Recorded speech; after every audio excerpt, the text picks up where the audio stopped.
On this channel, you're going to hear me talk a lot about the finer points of dog training and the small details that most people overlook, because those small little details, they add up over time and they create a much better result in the long run if you pay attention to it. This clip is from a dog handling skills class that I teach.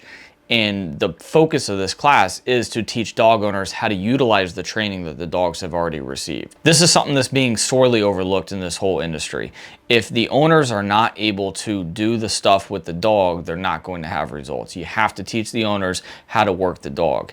And part of that is teaching them how to handle some of the nuances about their dog's behavior so that they can maintain these results that we get.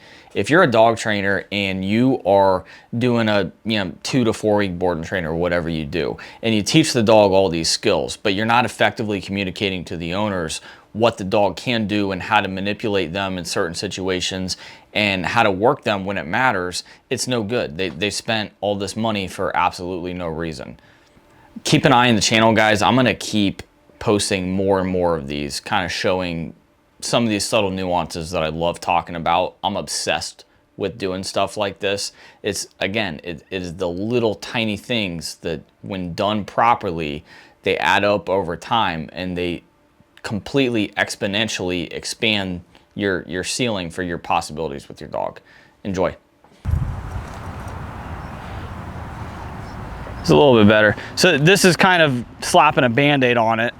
Yeah, but to really clean that up, you got to go back and teach her the fundamental movement pattern of how to pivot her with her front legs and move her butt around in towards you.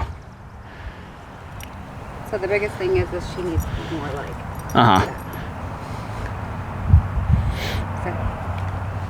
What we're gonna do here in a little bit, well, like I said, we'll help clean that up. We're gonna, when we start walking, we're gonna be doing some left pivots. So that's workable, but yeah, you can clean that up quite a bit. Try it from the opposite side. So go stand on the other side of her. So she has to cross over your right side to get to a heel. Asher, heel. You can swing your booty around just good enough that way.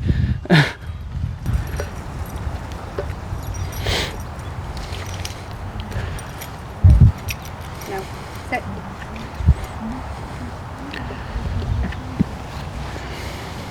Yep, call her up into a heel, and then just stop and stay there. All right, so we're gonna do that again. Take her back to where we started. Correct her for sniffing too.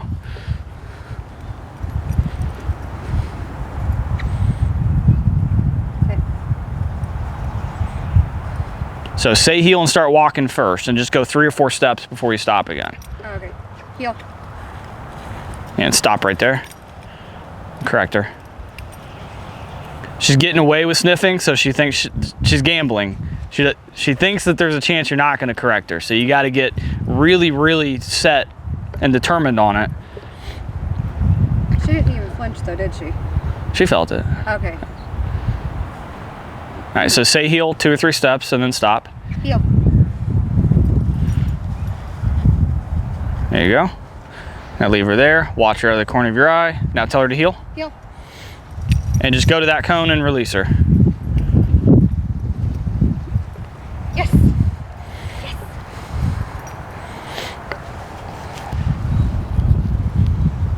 Heel.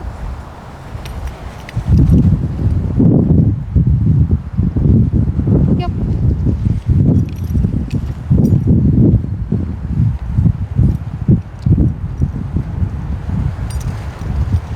So watch her out of the corner of your eye. She's taking a lot of advantage when you're not paying attention and she's sniffing. So you got to have your finger on the trigger there. Right. As soon as her head starts to drop, like even just sitting here, correct her. She clearly knows exactly what she's supposed to do. That's about as clear as it gets. Like a barrier, kind of. So when you come up to the cone, go past it a little bit and then turn around it, and that's gonna force her to swing her butt around to keep straight. Either that or she's gonna trip over the cone. We'll find out which.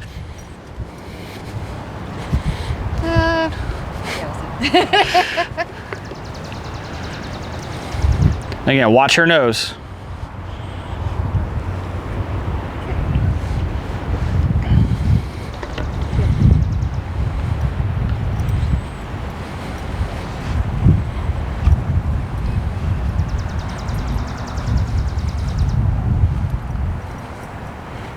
That wasn't too bad. So try to turn before you get to this cone and just do a pivot without the cone.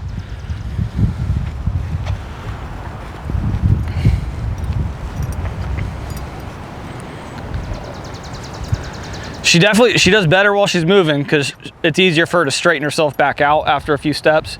Yeah. It's definitely when you're stationary. When we're on walks, actual walks, she's like this, like the whole time. I do some right hand turns. Try to speed up a little bit. I'm just going to throw in some pace changes. So alternate between a normal pace, slow, and fast. Just mix it up, don't overthink it. A good rule of thumb is if your dog is kind of forging ahead, slow down. If they're lagging behind, speed up.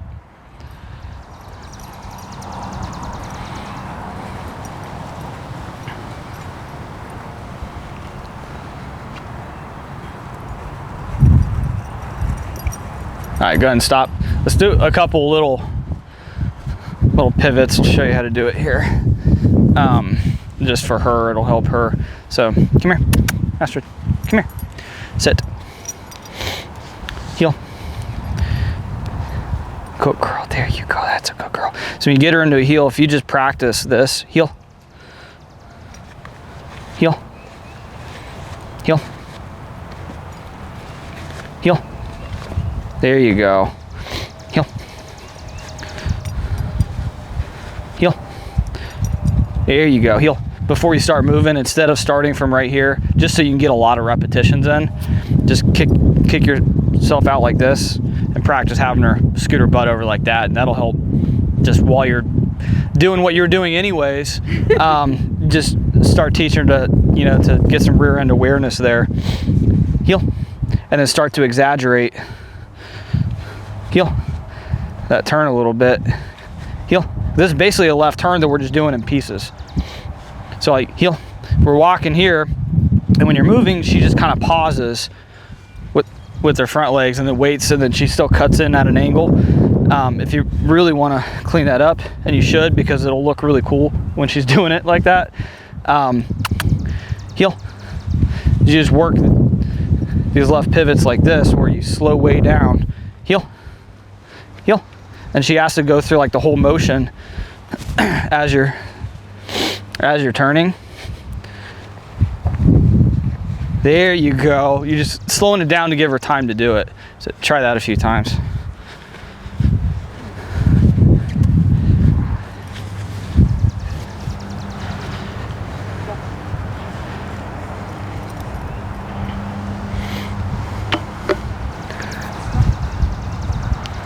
How do you do a little tug? What you? I'm just, it's very, very subtle. I'm not really guiding her that much, but it's just mostly keeping it out of her way. Yeah. Yep. No. Yeah. So let's try it while you're moving. Okay.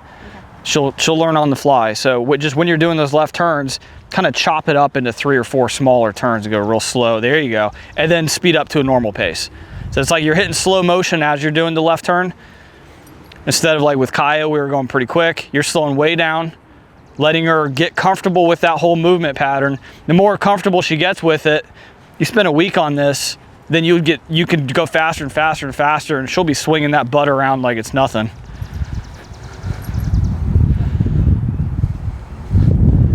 Try not to stop all the way, like just keep moving very, very subtly as you're doing it. It's just like very slow motion, just heel, heel. So it's like you're just chopping it up. You're just being kind of choppy, if that makes any sense at all.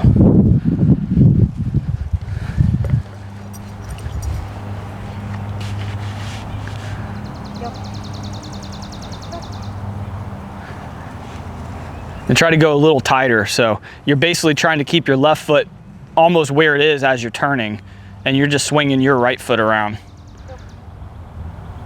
That cone may be just bothering her. No. Just do it again. Yeah. Just move this out of your way a little.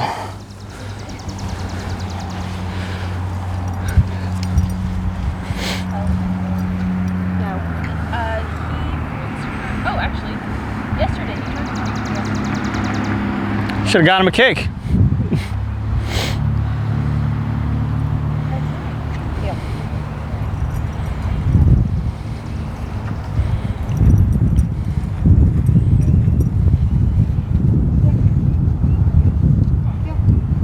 There we go. See, she's starting to figure it out.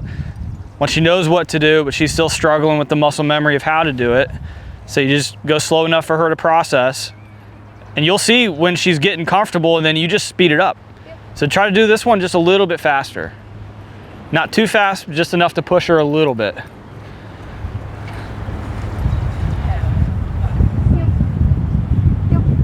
There we go.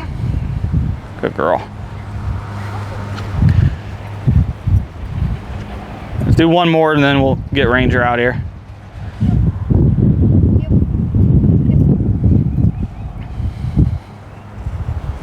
Cool, go ahead and release her.